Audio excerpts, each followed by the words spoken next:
still a job? It's still a job. See, the point is, you cannot describe what actually is going on now without any depth of understanding, unless you're coming from the history. It's, for instance, the reason Fidel Castro's speeches are 4 hours long is because every time he speaks, he gives the history of the revolution, to bring it up to date.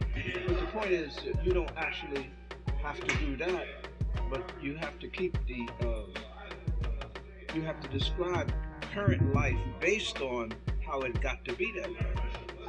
You can't even talk about what life is today unless you know something about how it got that way. You see, and I guess the most skill you have is to encapsulate that,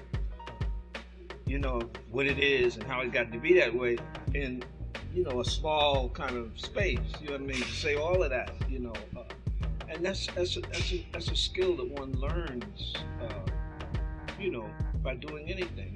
You can't become a carpenter unless you carpet, And it's the same thing with poets. You can't become a poet unless you poet, And that skill of encompassing history and the current and the past together is what you're trying to do. You're trying to sum up the world as it is. I mean, I dig prose, and I'm trying to write a novel now, which is excruciating.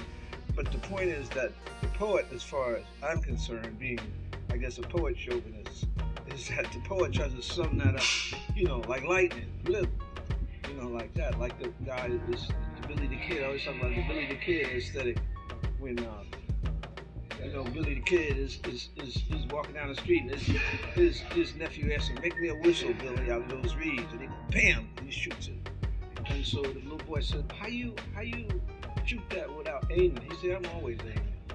So that's the poet. You always aiming. You making snapshots of the world. I wrote a poem called "Snapshots of Everything." Just making snapshots of things, of taking things in. You understand what I mean? Absorbing reality is, immediately. You know what I mean? And be able to come out with that. So that's it's a big job. If poets understood their job, you understand? See, then they would get busy.